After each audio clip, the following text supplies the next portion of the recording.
Então, Sandra, sobre essa história do modelo de desenvolvimento, tem uma luta em específica aqui no Rio de Janeiro, que foi muito importante pra gente, e que eu sei que você teve muito envolvida nessa luta, que tem a ver com a questão da TK-CSA.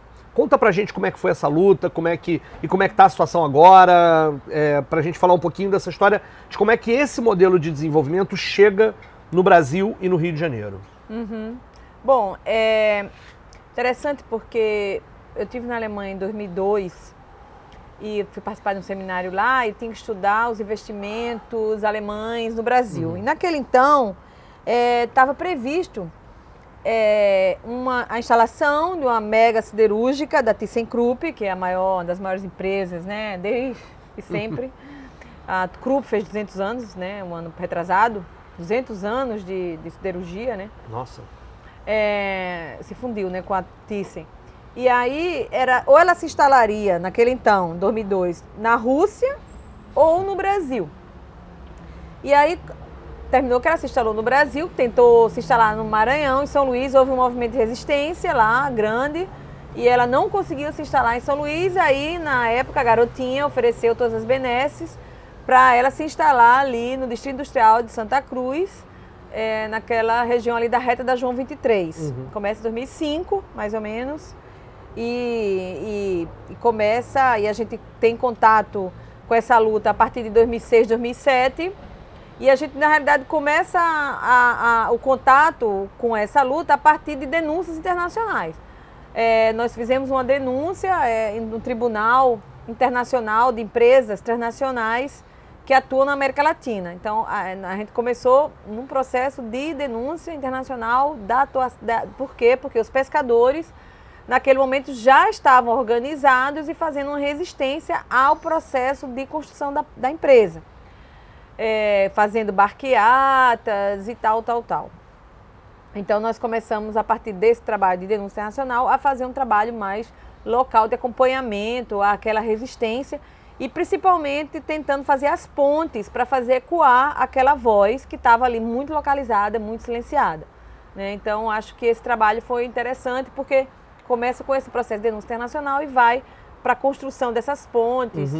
E termina desde 2010 para cá no processo também de fortalecimento das resistências locais e no processo também de tentativa de articulação de diversos atores e atrizes locais para debater o modelo para ali. Até 2010 era mais difícil, porque eram os pescadores os atingidos, né? Sim. E o pescador artesanal, de alguma maneira, é mais como se o mundo fosse o mundo do mar, né? Quer dizer, não está no asfalto, não está nas ruas e vielas, né? Quando a empresa começa a funcionar e começa a expelir aquela chuva de prata, a partir de 2010, aí começa a ganhar mais visibilidade, mais eco também nos moradores daquela região. Então a luta ela se amplia de alguma maneira, só que num território complicado, difícil, mas que hoje, e era uma luta que da população ali diretamente atingida, que o Rio de Janeiro, a outra parte do Rio de Janeiro, Zona Sul e etc., não conhecia. Então você falava de TK-CSA, ninguém sabia nem o que era, hoje todo mundo sabe, né? Hoje os grandes jornais, os grandes meios de comunicação foram obrigados a pautar e fazer matérias.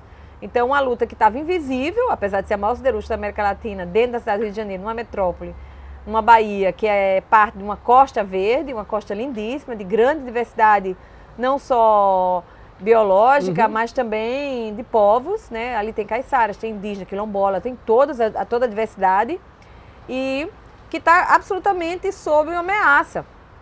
Não só pela implantação de uma grande siderúrgica, né? Que até o ano que vem ela pretende ficar produzindo 5 milhões de toneladas por ano, que é o que elas querem produzir, vão conseguir atingir essa meta, segundo eles, até o ano que vem. Continuam poluindo bastante, as pessoas continuam sofrendo consequências terríveis de saúde. Mas eles chegaram a ter que firmar um termo de ajustamento de conduta, não adiantou nada. Até agora eles não têm a licença de operação. Sim. Imagina, então vão operar full até o ano que vem, maio, estão prevendo. Mas até agora não tem licença de operação. Em abril vence o TAC, o termo de ajustamento de conduta. Eles tiveram que cumprir uma série de 130 itens, mas a gente realmente, quem monitora se a empresa está cumprindo os 130 itens, é uma empresa contratada pela própria empresa, Então, realmente, é muito difícil de você averiguar se está sendo cumprido ou não. Nós imaginamos que não, em função dos danos que a gente vivencia em loco. Sim. As pessoas doentes, crianças doentes, 3 companheiras já morreram, 3 senhoras que acompanhavam o grupo lá de Recife já morreram por problemas de saúde, de agravamento em questões cardiovasculares, etc. Esses ano e meio, vai fazer 2 anos agora, Dona Marta, e nesse período mais 2 companheiras morreram, então só pessoas diretamente ligadas assim à luta. Então a gente vê isso claramente. E eu lembro de você ter falado alguma coisa num debate que eu assisti, em que você dizia que é impressionante, inclusive, como é que esse peso recai muito sobre as mulheres. Exatamente. Né? Tem uma questão de gênero aí também, né? Claro, porque divisão sexual do trabalho, o trabalho historicamente destinado às mulheres é um trabalho que ninguém vê. Uhum. É o trabalho de limpeza da casa, é o trabalho de cuidar da roupa, é o trabalho de levar menino, papagaio e periquito para médico, para posto de saúde, etc, etc. Então esse trabalho, você vê uma casa que você tem que limpar 3 vezes ao dia, não é brincadeira. Elas acabam ficando mais expostas, inclusive, à chuva de prata e etc, do que os homens, né? Em Santa Cruz, os indicadores sociais, econômicos, são os mais assim, preocupantes da cidade do Rio de Janeiro, né? O maior índice de analfabetismo está lá, e é de fato, né?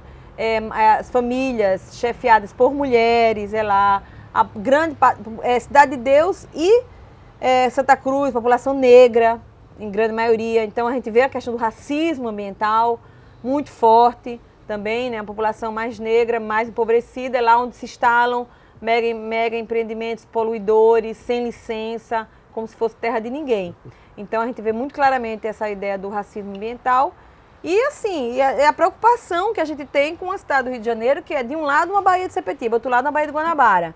Uma Baía de Guanabara que está sufocada por a indústria do petróleo e do gás, completamente comprometida já por uma divisão de trabalho que lhe concerne ser especializada em petróleo e gás. E do outro lado, uma Baía de Sepetiba, que é uma coisa linda, também pela divisão de trabalho, mineração e siderurgia.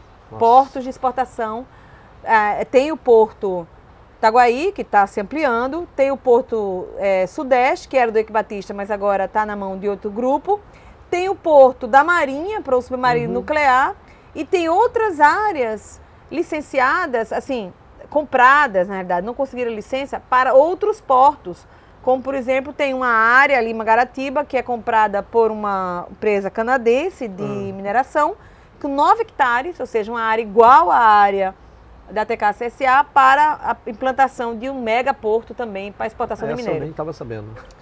Enfim, então é uma região extremamente... Fora o pré-sal, que são 19 plataformas de petróleo entre a Baía de Sepetiba e a Baía de Santos. Só aquela faixa ali.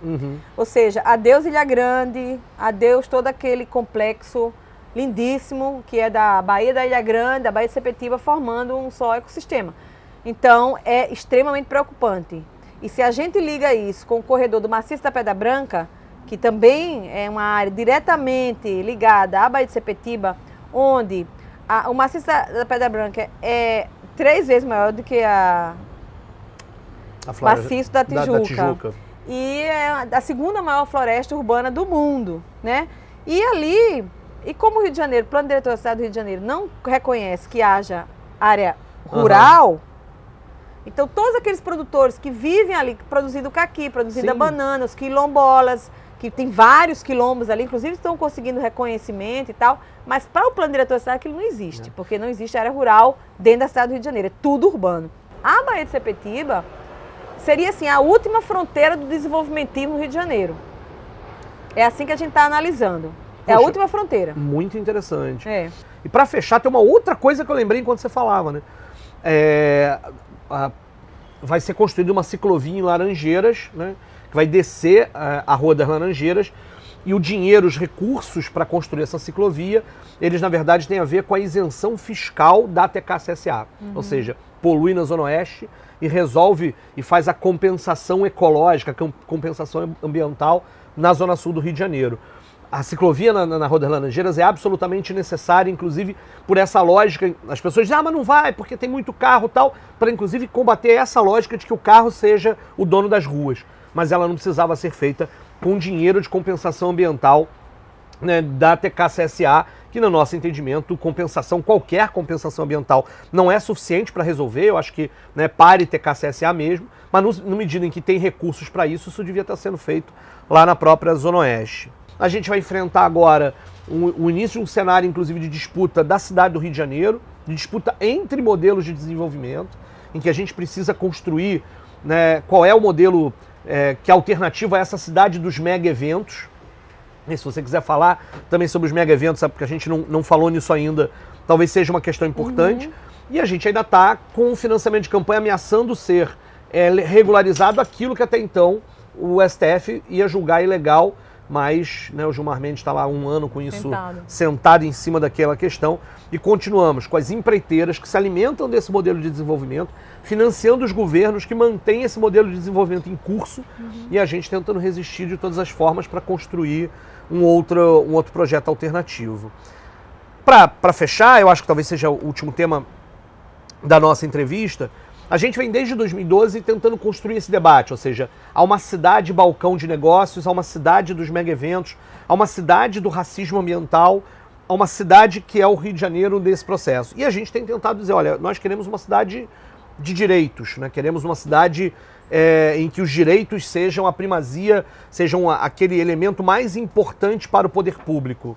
É isso, o caminho ainda é esse, é renovar isso, atualizar esse discurso e conseguir fazer... Esse é o debate ideológico contra-hegemônico importante, porque eu fui candidato em 2014, mas continuo achando que o fundamental para a gente, inclusive dos momentos eleitorais, é que a gente consiga construir massa crítica, fazer o debate contra-hegemônico e aproveitar o momento eleitoral para isso. Se por acaso ganharmos a prefeitura ou algum espaço, que bom, a gente vai ter que implementar políticas antissistêmicas e fazer o processo andar como a gente, né, espera que ele seja. Mas eu acho que tem uma questão importante, que é esse espaço do debate contra-hegemônico. É isso? Você acha que esse ainda é o discurso diante de um Rio de Janeiro que vai viver as Olimpíadas no ano que vem? Eu acho que tem que ser uma ofensiva muito grande desse discurso contra-hegemônico, porque você veja bem, com as Olimpíadas, com a Copa, por ser nacional, uma atividade nacional e, de alguma maneira, a articulação nacional dos comitês populares da Copa, organizada nas 12 cidades, umas melhores, outras menos, tal, mas nós conseguimos pautar, inclusive na imprensa internacional, principalmente, depois veio para cá. A Olimpíada está sendo muito mais difícil. 2017, 2018, 2019, vão ser anos muito duros para a cidade do Rio de Janeiro e o estado do Rio de Janeiro está. Né? O Pezão está com um monte de conta aí sem pagar, funcionário sem receber, está dizendo que os pensionistas não vão ter, só tem dinheiro para pagar pensionista até maio, abril, sei lá. A UERJ está em crise. A UERJ em crise, o CAP da UERJ fechado. Então, são cenários que esse cenário, porque é o seguinte, é o cenário do ajuste fiscal.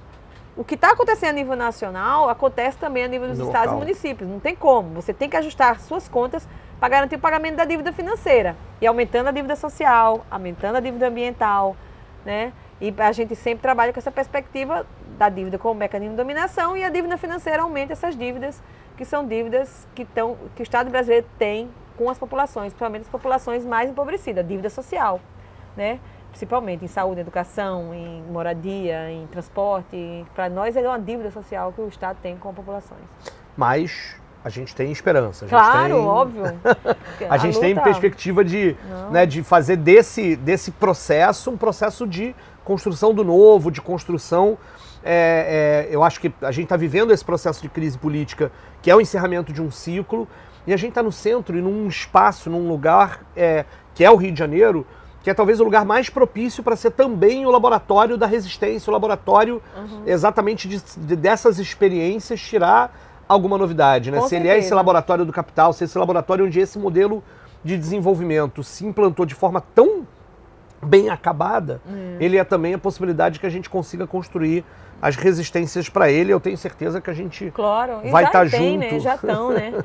Já estão. Eu acho que, por exemplo, a expressão da sua candidatura o ano passado, né, uma candidatura sem recurso financeiro, com pouquíssimo tempo na televisão. Sim. E tal, chegou onde chegou, foi isso mesmo, porque teve a capacidade de fazer esse encantamento, de falar papo reto mesmo, de dizer, olha, falar as coisas da maneira que as coisas são. Eu acho que é por aí. Eu acho que tudo isso que nós estamos vendo no Brasil, que as coisas parecem que não podem mais ser guardadas debaixo do tapete, eu acho também que isso são sinais assim, de novos tempos. né? Eu acho que não foi à toa que nós lutamos tanto por um processo de redemocratização nesse país, de debate, de construção de massa crítica, de enfrentamentos, as populações aí em luta, né? Não vai ser por nada. Eu acho que isso vai trazer algo extremamente importante, inovador e que a gente espera estar vivo para ver e vamos estar.